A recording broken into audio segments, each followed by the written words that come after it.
Commander Zethkar had conquered 17 star systems. His claws had torn through the armor of 1,000 enemies. His fleet had reduced entire civilizations to cosmic dust. In the grand halls of the hegemony, they whispered his name with reverence and fear, the Butcher of Andromeda, the death that swims between stars. But as he stared at the tactical display showing the small blue planet called Earth, something cold crawled up his spine. Something his species had forgotten after 10,000 years of domination. It wasn't the primitive weapons of the humans that made his hand shake. It wasn't their laughably small ships or their backwards technology. It was the message they had sent in response to his ultimatum. 3 words that would haunt him until his dying breath. Come and try. What Zethkar didn't know, what none of the galaxy's apex predators knew, was that humans weren't just another prey species to be harvested. They were something far worse. They were survivors. And survivors, when cornered, don't just fight back. They fight dirty. The war room aboard the flagship Endless Hunger thrummed with the low vibration of engines that could crack moons in half. Commander Zethkar's 4 arms moved across the holographic displays with practiced precision, each gesture commanding the attention of his subordinates. The reptilian warrior stood nearly 3 meters tall, his scaled hide bearing the ritual scars of countless victories. Behind him, the vast windows showed the assembled might of the hegemony's 3rd assault fleet, over 2,000 vessels of destruction that had never known defeat. Report, Zethkar's voice rumbled through the chamber, each word carefully measured to convey absolute authority. So Commander Vexon, a smaller but equally scarred member of the same species, stepped forward with tablet in hand. The primitive world designated as Sol 3 has been under observation for 72 standard cycles. Initial scans confirm our intelligence reports. Single-world civilization, primitive fusion technology, barely achieved faster-than-light communication. Population approximately 8 billion biological entities. Zethkar's secondary pair of arms folded behind his back as he studied the tactical readout. Earth hung in the display like a blue-green jewel, its single moon a pale companion. Such a small thing, really. He had seen planets 3 times its size reduced to asteroids in less than a day. The humans living on its surface had no idea what was coming for them. Defense capabilities? He inquired, though he already knew the answer would be amusing. Minimal. Chemical propulsion rockets. Nuclear weapons with yields barely registering on our threat matrix. Their largest vessels cannot even achieve significant fractions of light speed. Vexon's mandibles clicked in what passed for laughter among their kind. They possess no shield technology, no antimatter weapons, no gravitational manipulation. By our standards, they're still throwing rocks. Around the war room, other officers permitted themselves the clicking sounds of amusement. Zethkar had seen this reaction before, on 17 different occasions. Each time, the local species had proved to be exactly as pathetic as their technology suggested. Each time, the conquest had proceeded according to standard protocol. Orbital bombardment of major population centers, followed by ground forces to secure resources and process survivors for the slave markets. What their military organization? Zethkar asked, more out of habit than genuine concern. Fragmented, Vexon replied, scrolling through his data. Multiple tribal governments engaged in constant territorial disputes. Their largest military formations number in the hundreds of thousands, armed with projectile weapons and primitive explosives. No unified command structure. No central authority capable of coordinating planetary defense. This was even better than Zethkar had hoped. Divided enemies were always the easiest to crush. His strategy was already forming. Target the major population centers first, eliminate any semblance of coordinated resistance, then allow the surviving tribal governments to surrender separately. Standard procedure. Clean, efficient, profitable. Communications? He asked. We have identified their primary transmission frequencies and decoded their major languages. Shall I prepare the standard surrender demand? Zethkar nodded his massive head. The standard demand was a work of art, refined over centuries of conquest. It was designed to be perfectly clear in its terms while leaving no room for negotiation. Immediate surrender of all military assets, identification of all population centers and resource deposits, preparation of the workforce for processing. Refusal would result in the complete annihilation of their civilization. In his experience, roughly half of all species surrendered immediately upon receiving the demand. The other half lasted anywhere from a few hours to a few days before their resistance collapsed under the weight of superior firepower. Either way, the result was always the same. Broadcast on all frequencies, Zethkar commanded. Full spectrum translation. Ensure every communication device on the planet receives the message simultaneously. The transmission arrays on the endless hunger hummed to life, sending the ultimatum racing toward Earth at the speed of light. Zethkar settled back in his command throne, confident that within a standard day, he would be planning the occupation schedule. Perhaps the humans would provide some entertainment before their inevitable capitulation. Sometimes the younger species put up amusing displays of defiance before reality set in. The message was simple, as all effective communication should be. To the inhabitants of Sol 3, you have been selected for integration into the hegemony of worlds. Your military assets will be surrendered immediately. Your population centers will be identified and prepared for processing. Your natural resources will be cataloged and transferred to hegemony control. Resistance will result in the total destruction of your species. You have one rotation of your planet to comply. This is not a negotiation. Asterisk Zethkar had delivered variants of this message 17 times. 16 species had eventually surrendered. One had chosen annihilation over slavery. He was curious to see which path the humans would choose, though he suspected they would follow the pattern of most primitive civilizations. Initial bravado, followed by rapid collapse once they understood the futility of their position. The response came faster than he had expected. Incoming transmission. Reported communications officer Thexol from her station. Broadcasting on the same frequencies we used for the demand. Put it through. The main display shifted to show a human face. Pale skin, bilateral symmetry. Small eyes set close together in a configuration that seemed almost comically vulnerable. The creature appeared to be middle-aged by human standards, wearing some form of official uniform. When it spoke, the universal translator rendered its words into perfect hegemony standard. This is President Shun of the United Earth Defense Council. We have received your ultimatum and considered our response carefully. The human paused, and something flickered across its features that Zethkar couldn't quite identify. Come and try. The transmission ended. Silence filled the war room for several heartbeats. Then, Subcommander Vexon burst into clicking laughter. Did that primitive just challenge us? With 3 words? More laughter rippled through the assembled officers. Zethkar found himself amused as well, though something about the human's expression nagged at him. He had seen defiance before, certainly. Young species often mistook bravery for wisdom. But there had been something else in that human's face. Something that reminded him of. He dismissed the thought. Clearly, the humans needed a demonstration of power before they would see reason. A few precision strikes on military targets should convince them that resistance was futile. He had performed this ritual many times before. Begin Phase 1, he commanded. Target their major military installations. Demonstration bombardment only. Leave their cities intact until they reconsider their position. The fleet moved with the coordinated precision of an apex predator. Strike cruisers detached from the main formation, their weapons systems already locked onto targets across Earth's surface. Zethkar watched the tactical display with professional satisfaction as the ships took position in high orbit. First target acquired. Reported weapons, Officer Krexvor. Large military complex on the continent designated North America. Multiple aircraft, ground vehicles, apparent command structure. Fire. The antimatter torpedo streaked down through Earth's atmosphere like a falling star.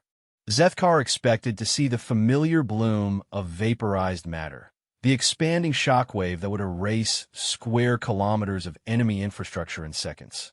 Instead, something impossible happened. The torpedo simply disappeared. For a moment, Zethkar thought his eyes had failed him. He turned to the sensor station, expecting to see confirmation of the strike. Instead, Senior Sensor Operator Kixon AL was staring at his instruments with obvious confusion. "Report," Zethkar demanded, his voice carrying a hint of the anger that had earned him his reputation. "Sir, the torpedo." Kixon AL's voice trailed off as he checked his readings again. "The torpedo has been intercepted." Intercepted? By what? Their detection systems couldn't track a stellar freighter, much less a military-grade antimatter weapon. "Unknown, sir." The projectile simply ceased to exist approximately 10 kilometers above the target. No explosion, no debris field, no energy signature. It was there, then it wasn't. Zethkar's four hands clenched into fists. Equipment malfunction. It had to be.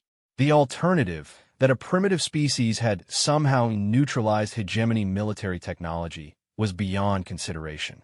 Fire again. Different target. This time they selected a coastal installation on another continent. The torpedo followed the same trajectory, the same approach pattern. And, once again, it vanished without trace just short of its target. "Sir," Kixanael's voice was tight with something that might have been fear. "I'm detecting massive electromagnetic signatures from the surface. Hundreds of them. They appear to be some form of defensive array we haven't seen before."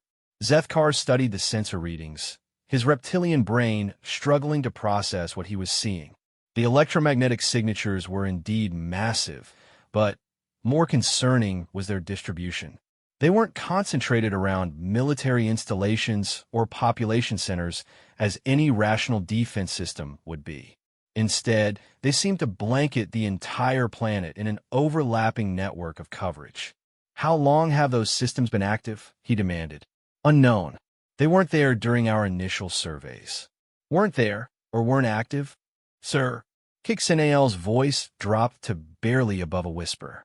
"Based on the power signatures, these systems would have taken years to construct. Possibly decades." The implications hit Zethkar like a physical blow.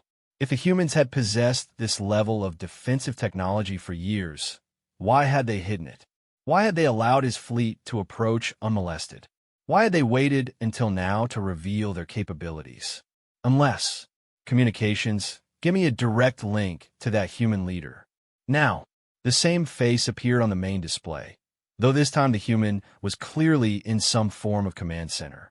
Behind him, Zethkar could see dozens of other humans working at control stations, their movements quick and purposeful. "Commander Zethkar," the human said, and something cold crawled down the alien general's spine at the casual use of his name. "I trust you've had a chance to test our defenses?" "How do you know my name?" "Zethkar Snorth." The human smiled, and it was not a pleasant expression. "We've been watching your fleet for 3 months. We know the names, service records, and personal preferences of every senior officer aboard every ship in your formation. We know about the 17 systems you've conquered. We know about the slave markets. We know about the processing facilities." Zethkar felt his secondary heart skip a beat. 3 months? Impossible. No primitive species possessed the technology to detect hegemony vessels across interstellar distances. "What do you want?" he managed. "Want?" The human's laugh was a sound unlike anything in Zethkar's experience. It carried no humor, only a cold edge that spoke of terrible purpose. "Commander, I think you misunderstand the situation. You're not here to conquer us.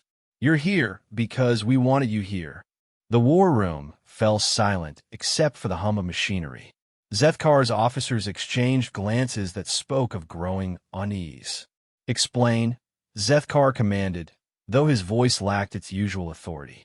3 months ago, our deep space monitoring stations detected your fleet approaching our system. We could have destroyed you then. Antimatter mines, gravity weapons, things that would have left no trace for your hegemony to investigate. But that would have solved nothing. Another fleet would have come eventually. Then another. The human leaned forward, and his eyes held something that Zethkar finally recognized. It was the look of a predator who had cornered its prey. So we decided to send a message instead. Not just to you, Commander, but to your entire hegemony. We wanted them to know that Earth is off limits, that humanity is off limits, that any species under our protection is off limits. Your protection? Zethkar's laugh came out as a harsh bark. You're a single-world civilization. What protection could you possibly offer? Commander, the humans said softly, how many of the 17 species you conquered are still alive? The question struck Zethkar like a physical blow. The processing facilities, the slave markets, the systematic elimination of any populations deemed unsuitable for integration. Of the 17 civilizations his fleet had encountered, perhaps 3 still existed in any meaningful form.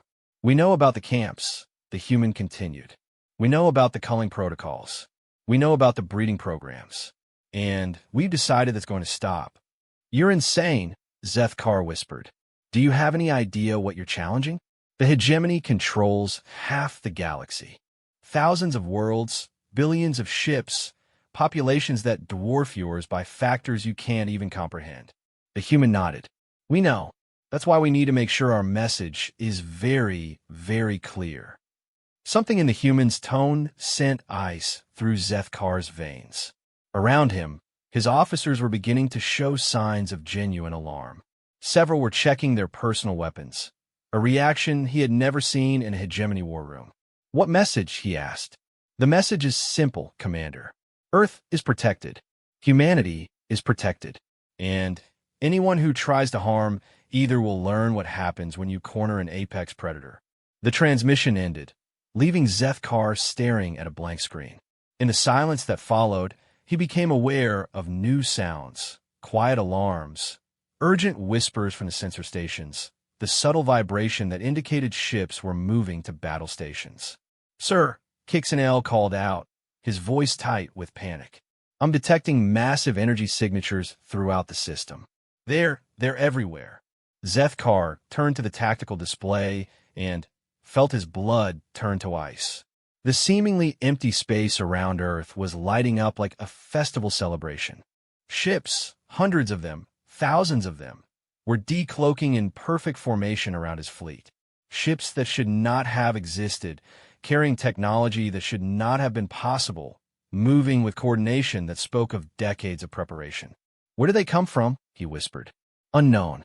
They appear to have been cloaked using technology we can't identify.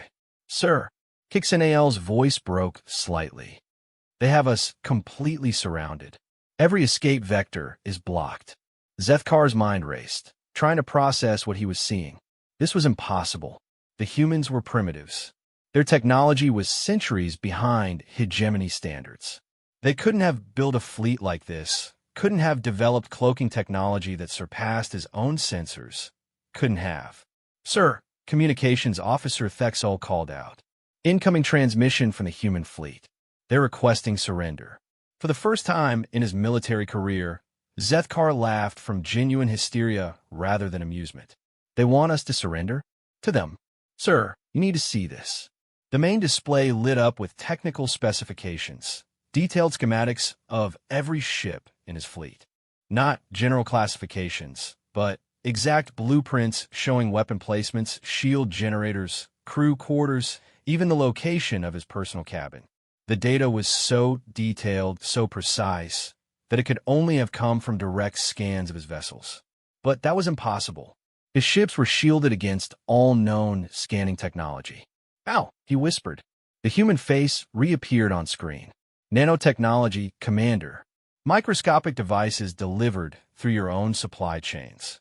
They've been aboard your ships for months, mapping everything, recording everything, transmitting everything back to us. Zethkar felt his knees buckle. If they had that level of access to his ships, they could have sabotaged life support, weapons, engines, anything. His entire fleet was compromised. What do you want? He managed. I told you. A message. And you're going to deliver it. The docking bay of a human flagship was unlike anything Zethkar had ever seen. Where hegemony ships favored the brutal efficiency of bare metal and harsh lighting. This vessel seemed almost organic in its design. Smooth curves replaced angular corridors, and the lighting was warm, almost inviting. It was the kind of environment that spoke of a species that built for comfort as well as function, a luxury the hegemony had abandoned millennia ago in favor of pure military efficiency. Zethkar walked between two human guards, his four arms shackled with restraints that looked deceptively simple, but had proven impossible to break. The humans themselves were smaller than he had expected, barely reaching the middle of his torso, but they moved with the confident grace of trained soldiers. Their weapons were holstered, a gesture that somehow managed to be more intimidating than if they had been drawn. It suggested that these humans considered him no threat at all. The escort led him through corridors that bustled with activity.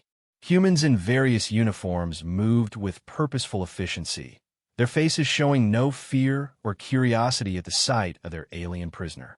Zethkar had expected to be displayed like a trophy, paraded before crowds of primitive aliens celebrating their victory. Instead, these humans simply glanced at him and returned to their duties as if captured hegemony commanders were an everyday occurrence. This casual indifference was perhaps more unsettling than anything else he had experienced. "Through here," one of his escorts said, gesturing toward a door that dilated open at their approach. The chamber beyond was clearly designed for conferences, with a large oval table surrounded by chairs of various sizes. Some were obviously built for humans, but others were clearly intended for different species, taller beings, shorter ones, some that appeared to require entirely different postures. President Chun was waiting, no longer in his military uniform, but wearing simple civilian clothes that made him look more like a university professor than a military leader. Beside him sat three other humans, and, to Zethkar's shock, two individuals who were clearly not human at all. One was a member of the HFY species, tall, gray-skinned, with the elongated cranium that housed their enlarged brain structure. The HFY had been one of the first civilizations conquered by the hegemony, nearly 5,000 years ago. They had been prized for their intellectual capabilities and put to work in research facilities throughout hegemony space. Zethkar had never seen one outside of a laboratory environment. The second alien was even more shocking, a Zephyrian, a species the hegemony had hunted to the brink of extinction. Their crystalline exoskeletons and ability to manipulate electromagnetic fields had made them valuable as living components in communication arrays, but their aggressive resistance to integration had ultimately led to their near-total elimination. Zethkar had been told that fewer than 1,000 Zephyrians remained alive in the entire galaxy. "Commander Zethkar," President Chin said, rising from his chair, "please sit. We have a great deal to discuss." Zethkar remained standing, his reptilian pride refusing to show weakness even in captivity. "I have nothing to discuss with primitives and extinct species." The Zephyrian's crystalline structure shifted color slightly. What Zethkar remembered was a sign of amusement in their kind. "Extinct," the creature said, its voice carrying the harmonic overtones that characterized its species. "How fascinating. Is that what your hegemony records show?" The Zephyrians were eliminated following their refusal to integrate into hegemony society, Zethkar stated with certainty. "Your homeworld was rendered uninhabitable. Your population was reduced to laboratory specimens." "Our homeworld of Zephyr Prime," yes, the alien agreed. "But, you see, Commander, that was never our true homeworld.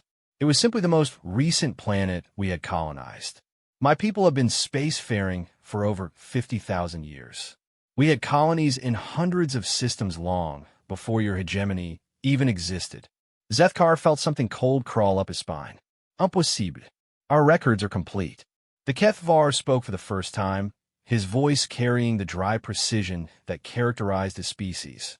"Your records show what we wanted them to show. The hegemony's greatest weakness has always been its arrogance. You assume that because you could defeat a species militarily, you understand them completely." President Chun gestured to the empty chair again. "Please sit, Commander. What you're about to learn will be easier to process if you're not standing." Something in the human's tone penetrated Zethkar's defenses. He found himself sitting almost against his will, his secondary arms folding automatically into a posture of attention. Good, Chun said. Now, let me tell you a story. It begins about 3,000 years ago, when the first hegemony scouts reached the outer edges of this galactic arm. They were exploring, mapping, cataloging, standard expansion protocol. A holographic display materialized above the table, showing a three-dimensional map of local space. Zethkar recognized it immediately. It was the territory he had been ordered to survey and pacify.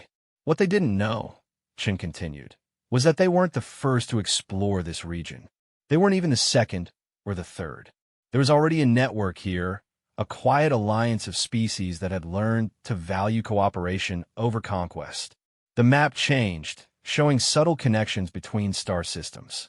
Trade routes, communication networks, defensive agreements, all invisible to casual observation, but forming a complex web of mutual support.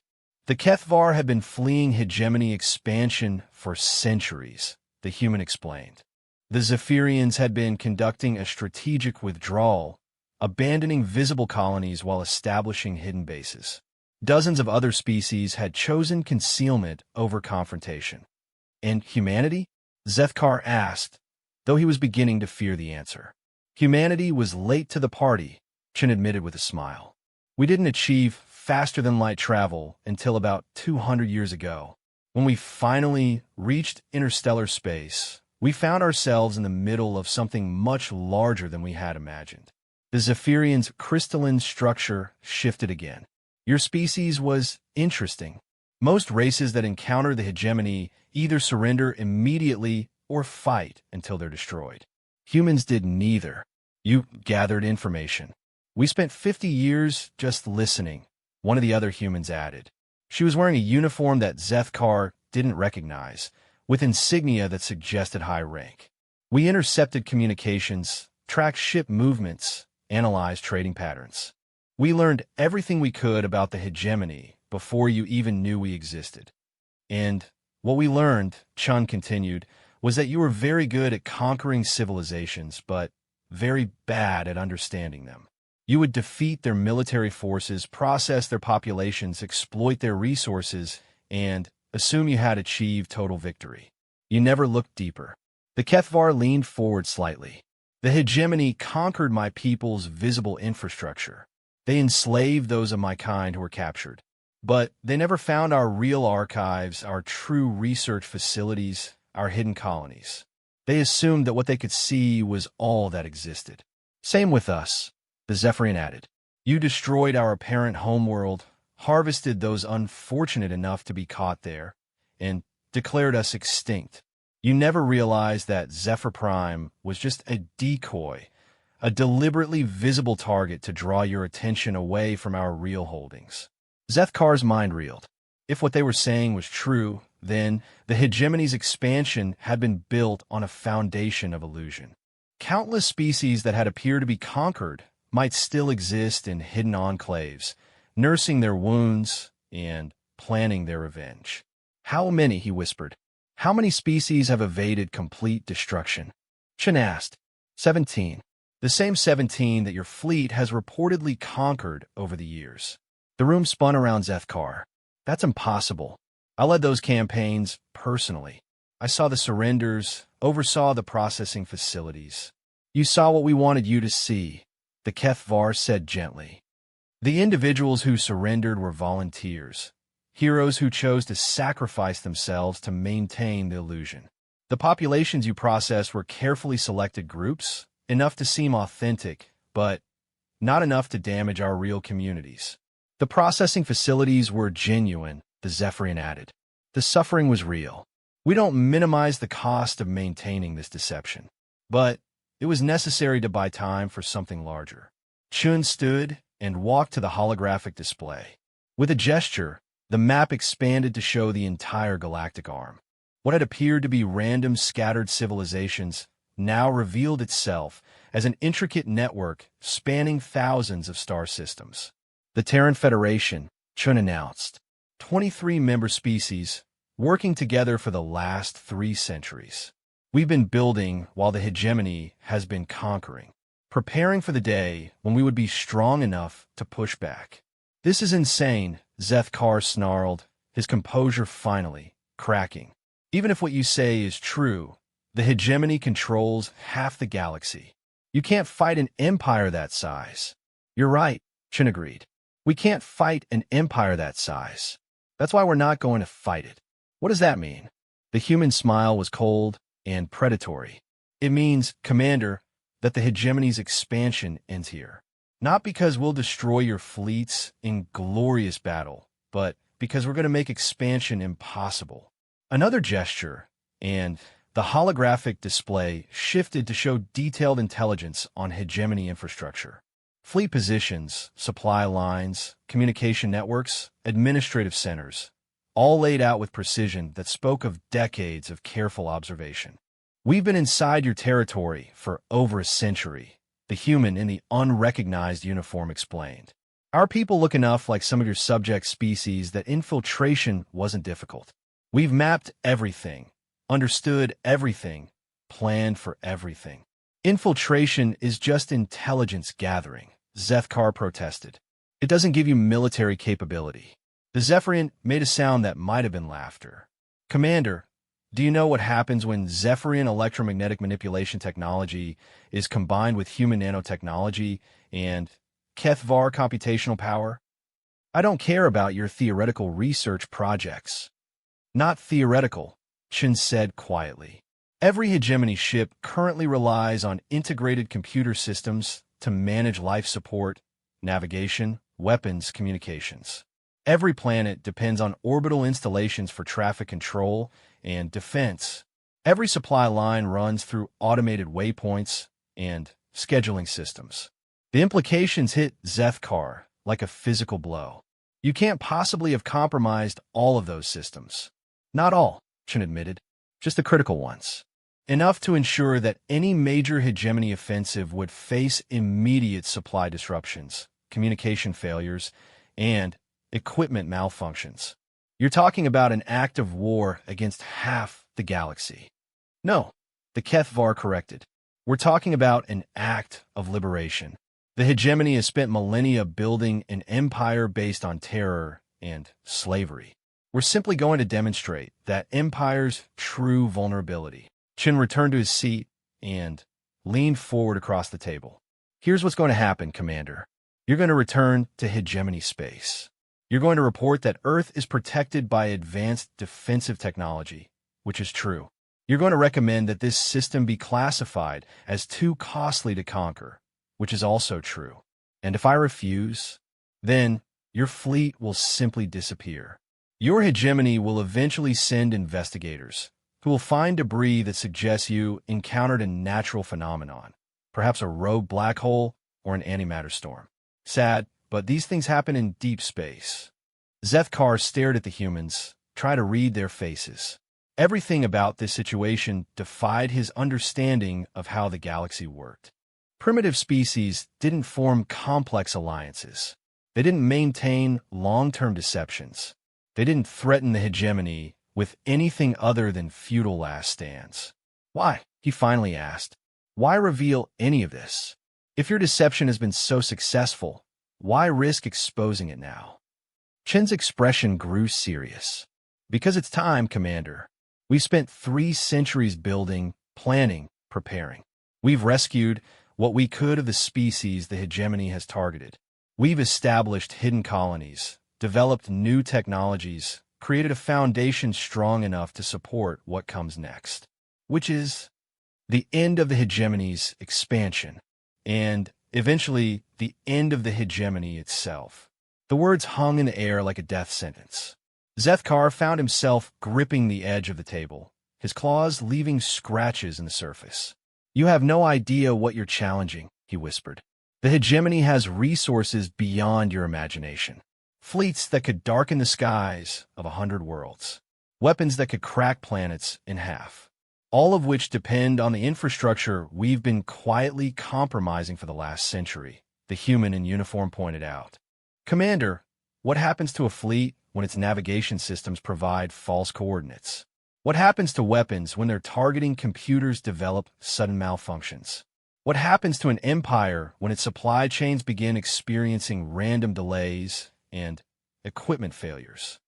Zethkar was silent for a long moment, his mind racing through the implications. If even a fraction of what they claimed was true, the hegemony was far more vulnerable than anyone had imagined. Assuming you could actually accomplish such a thing, he said finally, the result would be chaos. Billions of civilians throughout hegemony space would suffer. Yes, Chen agreed sadly. They will. That's the tragedy of empires, Commander. When they fall, innocent people get hurt. But the alternative is allowing the hegemony to continue expanding, enslaving more species, processing more populations. How many more civilizations should we let you destroy while we debate the ethics of resistance? The Zephyrian's crystalline structure pulsed with what Zethkar now recognized as sadness. My people number fewer than 50,000 now, scattered across a dozen hidden worlds. The Kethvar maintain perhaps 1 million individuals in secret colonies. Every species the hegemony has conquered has paid a terrible price for maintaining the illusion of defeat. But we're still here, the Kethvar added. Still thinking, still building, still hoping. And now we have allies strong enough to make hope into reality. Chun stood again, moving to a window that looked out into space. Beyond the transparent aluminum, Zethkar could see his own fleet, still surrounded by human vessels, still completely at their mercy. Your ships won't be harmed, Commander, Chun said without turning around. Your crews will be returned safely to hegemony space with you.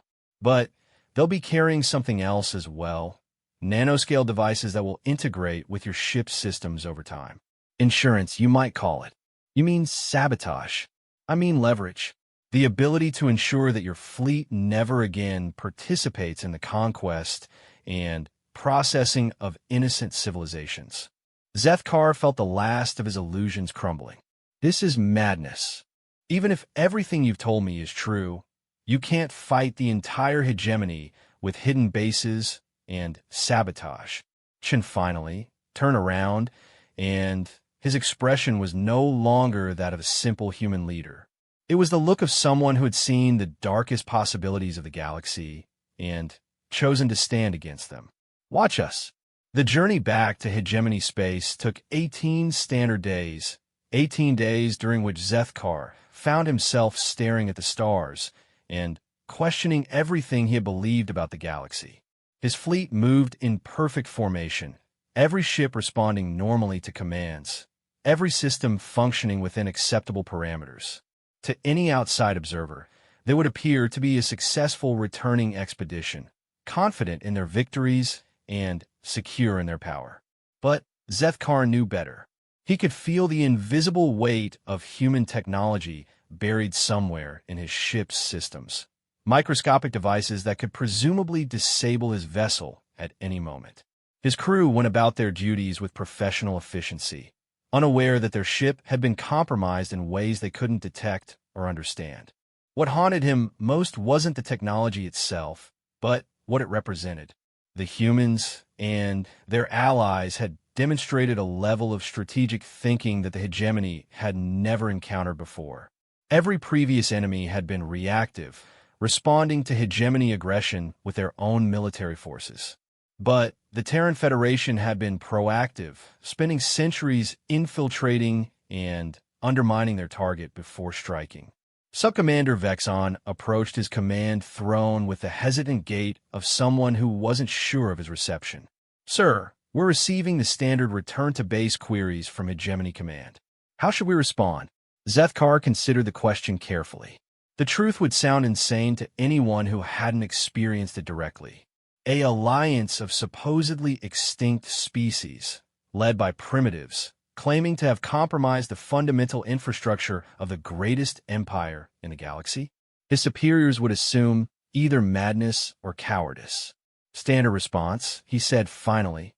Report technological obstacles requiring further analysis before conquest can proceed. It was true enough in its way. The humans definitely possessed technological capabilities that required analysis. The fact that those capabilities included infiltration techniques that had been operating for decades was simply a detail he would save for his full debriefing. Sir, Vexon hesitated. The crew has been asking questions about what happened at the primitive world, about why we're returning without results. Zethkar understood the hesitation. The hegemony's military culture was built around success, around the absolute certainty that superior force could solve any problem. His crew had seen their weapons neutralized by an unknown defense system, had witnessed their commander taken prisoner, and returned unharmed by enemies who could have easily destroyed them all. It challenged everything they thought they knew about warfare. Tell the crew that we encountered a previously unknown form of defensive technology, Zethkar said. Tell them that a strategic reassessment is required before conquest can proceed. Tell them that retreat in the face of unknown variables is the mark of a professional military force. Yes, sir. Vexon paused again. Sir, if I may ask, what had happened down there? Zethkar studied his subordinate's face. Vexon was a career soldier, a veteran of 6 successful campaigns, a warrior who had proven his courage and competence time and again. But now his reptilian features showed the first hints of uncertainty that Zethkar had ever seen from him. What happened, Zethkar said carefully, is that we discovered the galaxy is a more complicated place than our intelligence suggested. It was a masterpiece of understatement, but it was all he was prepared to share. The full truth would have to wait for his debriefing with Hegemony Command, where senior leaders could evaluate the implications in a secure environment. The remainder of the journey passed in relative quiet, with his crew maintaining professional discipline despite their obvious questions. Zethkar spent most of his time reviewing the tactical recordings from their encounter, trying to understand how the humans had achieved such complete situational awareness. The more he studied the data, the more impressed he became with their preparation. The timing of the defensive reveals, the coordination of their fleet movements, the psychological impact of demonstrating knowledge they shouldn't have possessed, every aspect of the encounter had been choreographed for maximum effect. When they finally reached hegemony space, Zethkar felt an odd mixture of relief and apprehension. The familiar sight of patrol vessels and orbital installations provided a sense of security, but he now found himself wondering how many of those installations might be compromised by Federation infiltrators. Hegemony Command Control. This is Battle Group 7 requesting priority docking clearance, his communications officer reported. Commander Zethkar reporting for immediate debriefing. Acknowledged Battle Group 7. Proceed to Station Prime, Base 17. Senior staff are cleared for immediate transfer to command level. Station Prime was the administrative heart of this sector, a massive orbital complex that housed the regional command structure and served as the primary coordination point for expansion operations. As his shuttle approached the docking bay, Zethkar could see other fleets coming and going, the constant flow of military traffic that kept the hegemony's expansion machine running. The debriefing chamber was designed to intimidate as much as inform. High-ranking officials sat behind a curved table that elevated them above the reporting officer, their faces partially shadowed by the dramatic lighting. Zethkar recognized most of them. Admiral Krickstock, Sector Commander Valandra, Intelligence Director Corthanael. These were the individuals who planned campaigns and decided the fate of worlds. Commander Zethkar, Admiral Krickstock's voice carried the weight of absolute authority. Your report indicates technological obstacles to conquest. Elaborate. Zethkar had rehearsed this moment during the journey home, but standing here under the scrutiny of the hegemony's leadership, he found the words more difficult than he had expected. The target species possesses advanced defensive capabilities that neutralized our standard weapons, he began. Multiple antimatter torpedoes were intercepted and destroyed without visible defensive installations or energy signatures consistent with known shield technology. Impossible, Intelligence Director Corthanael interrupted. Our advanced reconnaissance showed a primitive civilization with chemical propulsion and nuclear weapons. They couldn't have developed antimatter countermeasures. Nevertheless, That is what occurred, Zethkar replied evenly. I have tactical recordings available for analysis. What else? Sector Commander Velandra demanded. Defensive technology alone wouldn't justify a full withdrawal. This was the moment Zethkar had dreaded. How could he explain the scope of what he had learned without sounding like a delusional coward? The species demonstrated detailed knowledge of our fleet composition, command structure, and personal histories, he said. They knew my name, my service record, and the specifications of every vessel in my battle group. The silence that followed was profound. Intelligence Director Korthaniel leaned forward slightly, his expression shifting from skepticism to alarm. How detailed, he asked quietly. Complete technical specifications, exact weapon placements, crew quarters, command protocols. Information that could only have come from direct examination of our vessels. That would require... Korthaniel's voice trailed off as the implications sank in. Long-term infiltration, Admiral Krixthok finished grimly. Are you suggesting that this primitive species has somehow compromised hegemony security? Zethkar took a deep breath. This was the moment when his report would either be taken seriously or dismissed as the ravings of a broken commander. Sir, I don't believe they are a primitive species. I believe they are part of a larger alliance that has been conducting intelligence operations against the hegemony for decades, possibly centuries. The reaction was immediate and intense. Several officials began speaking at once, their voices overlapping in a chaos of disbelief and alarm. Admiral Krixthok's fist slammed against the table with enough force to crack the surface. Silence, he roared. Commander, you are alleging the existence of a conspiracy that spans multiple star systems and involves technology beyond our current detection capabilities. That is either the most significant intelligence failure in hegemony history or the delusion of a commander who has suffered psychological breakdown under stress. I understand how it sounds, sir, Zethkar replied. I would have reacted the same way if someone had made this report to me a month ago. But I have seen the evidence with my own eyes. Intelligence Director Korthaniel activated a holographic display and began calling up files. Commander, our intelligence networks span the entire galaxy. We monitor communication traffic, track vessel movements, maintain surveillance on every known space-faring civilization. A conspiracy of the scope you describe could not exist without our knowledge. With respect, sir, Zethkar said carefully, how would we detect infiltrators who look like existing subject species? How would we identify compromised systems if the sabotage is implemented at the molecular level? How would we track vessels using cloaking technology we can't detect? The questions hung in the air like physical objects. Zethkar watched as the implications began to register on the faces around the table. These were individuals who had spent their careers assuming hegemony superiority in all areas of military technology and intelligence gathering. The possibility that they had been systematically outmaneuvered was almost too large to contemplate. Show us the recordings, Admiral Krixthok commanded. The next hour was spent reviewing every detail of Zethkar's encounter with the human forces.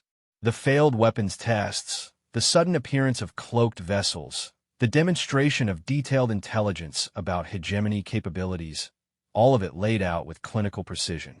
When the recordings finished, the debriefing chamber fell into a silence that stretched for several minutes. Finally, Sector Commander Velandra spoke. Assuming this intelligence is accurate, she said slowly, what are the strategic implications? Intelligence Director Korthaniel was already working at his console, calling up displays that showed hegemony expansion patterns over the past several centuries.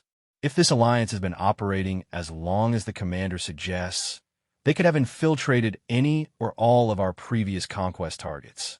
Worse, Admiral Krixthok added grimly, if they've been inside our territory for decades, they could have compromised infrastructure throughout the core systems. The implications were staggering. The hegemony's power was built on the assumption of technological superiority and perfect intelligence. If an enemy had been systematically undermining both advantages for centuries, then everything they thought they knew about their strategic position might be wrong. Recommendations? Admiral Kriegstock asked. Zethkar had been considering this question throughout the journey home. Immediate security audit of all critical systems. Comprehensive review of intelligence on all previously conquered species. And he hesitated, knowing this would be the most controversial suggestion, consideration of whether continued expansion is strategically viable. The explosion of outrage he expected didn't come.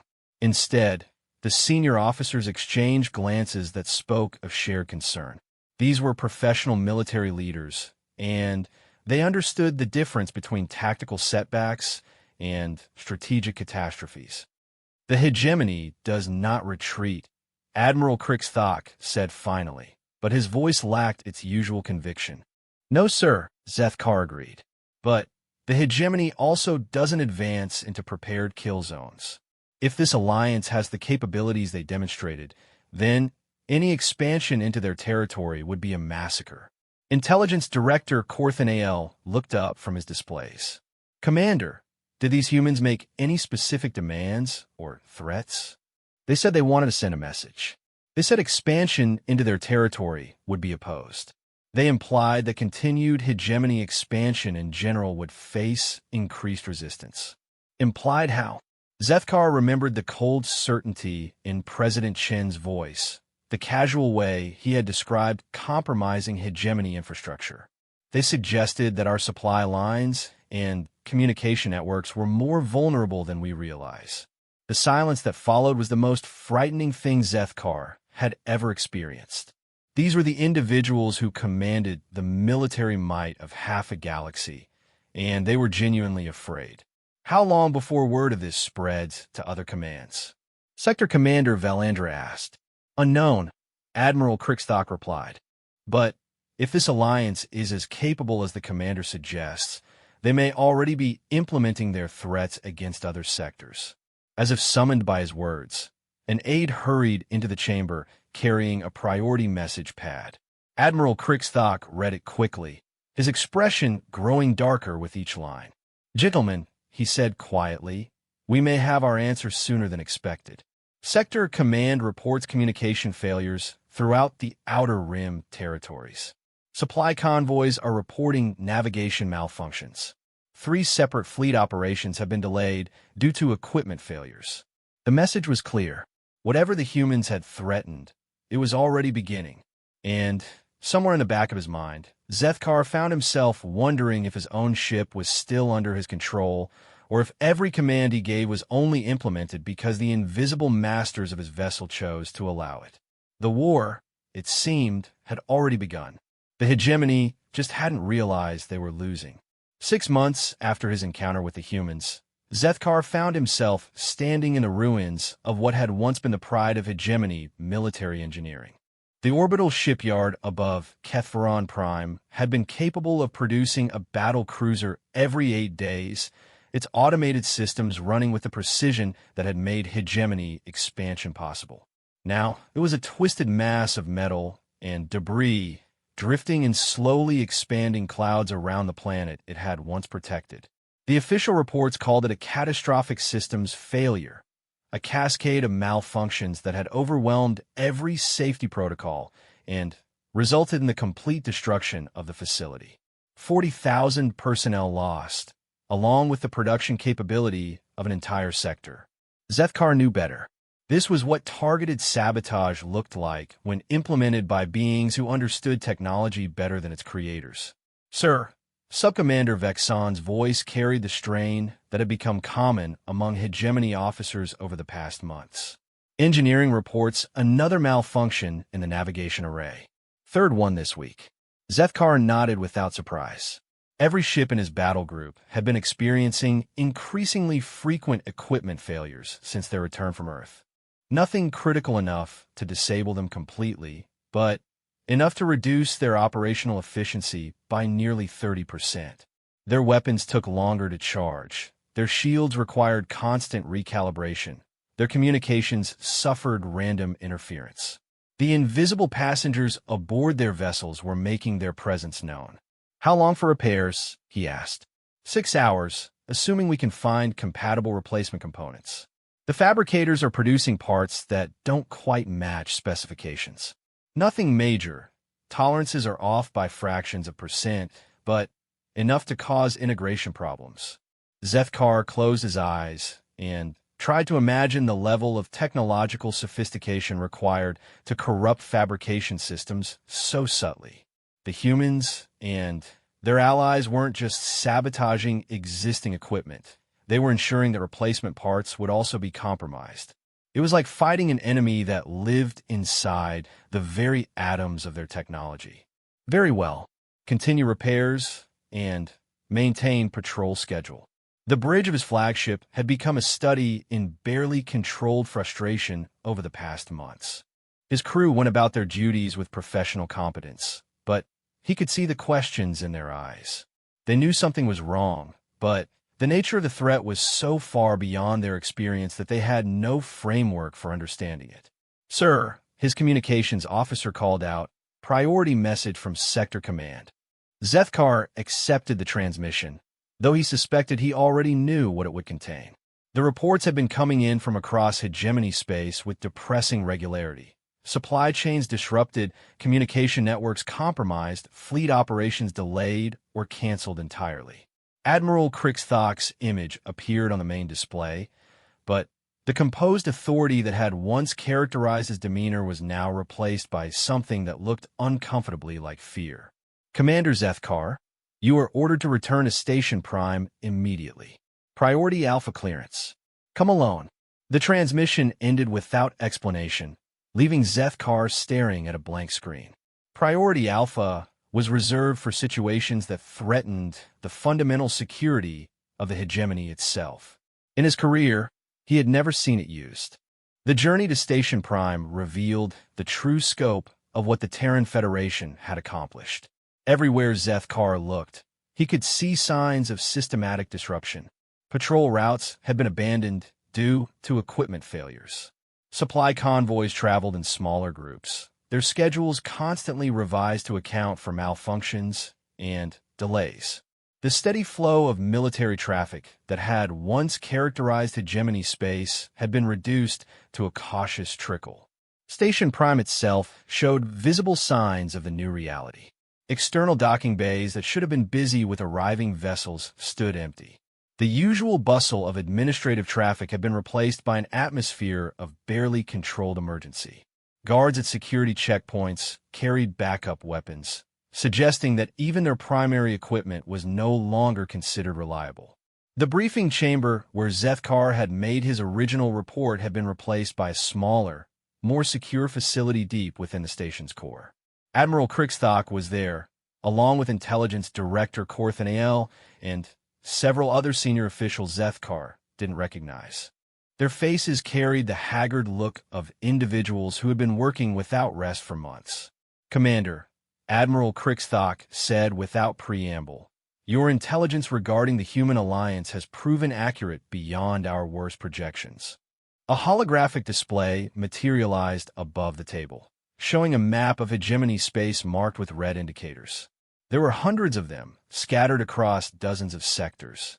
Equipment failures, communication disruptions, supply chain breakdowns, Korthanael explained, all following patterns that suggest coordinated sabotage rather than random malfunctions.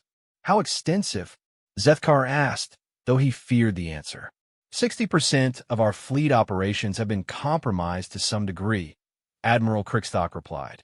"Industrial production has fallen by 40%. Communication with the Outer Rim territories has been completely severed." The numbers were staggering. The hegemony had built its empire on the foundation of overwhelming technological superiority and flawless logistics. If both advantages had been compromised simultaneously, the implications were catastrophic. "Response options?" Zitkar inquired. "Limited," one of the unfamiliar officials admitted.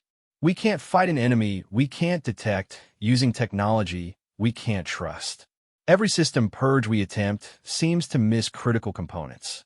Every security sweep reveals new infiltration vectors we hadn't considered."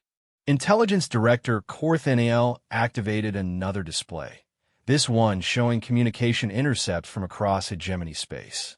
It gets worse. Word of our vulnerabilities is beginning to spread to subject species throughout our territory. We're detecting increased coordination among resistance movements, more sophisticated attacks on colonial infrastructure. They're inspiring others to rebel, Zethkar realized. Not inspiring, Admiral Krixthok corrected grimly. Enabling. Our intelligence suggests that the same alliance that compromised our systems has been providing advanced weapons and tactical support to resistance movements. The strategic picture was becoming clear, and it was worse than anything Zethkar had imagined. The Terran Federation hadn't simply neutralized the hegemony's expansion capabilities. They were systematically dismantling the empire from within, using the hegemony's own infrastructure against itself, while simultaneously strengthening its enemies. Sir, Zethkar said carefully, what are our strategic options at this point? The silence that followed was answer enough.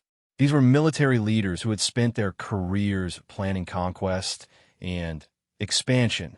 The idea of strategic retreat was so foreign to hegemony culture that they had no protocols for it. There is one possibility, Intelligence Director Korthanael said finally. A direct strike against the human homeworld. If we could eliminate their leadership and technological base, the alliance might fragment. Admiral Krixthok shook his head. With what forces? Half our fleet is dealing with equipment malfunctions. The ships that are operational can't be trusted to maintain formation during complex operations. And we still don't know the full extent of their defensive capabilities. Then, what do you suggest? One of the other officials demanded. The question hung in the air like a death sentence. For the first time in its history, the hegemony was facing an enemy it couldn't simply overwhelm with superior force. Worse, it was facing an enemy that had turned its own greatest strengths into weaknesses. Perhaps, Zethkar said quietly, it's time to consider that this war cannot be won through military means. The explosion of outrage he expected didn't come. Instead, the senior officers stared at him with the hollow eyes of individuals who had already reached the same conclusion. You're suggesting surrender, Admiral Krixthok said flatly. I am suggesting negotiation. The humans and their allies have demonstrated capabilities we can't match and resolve we can't break.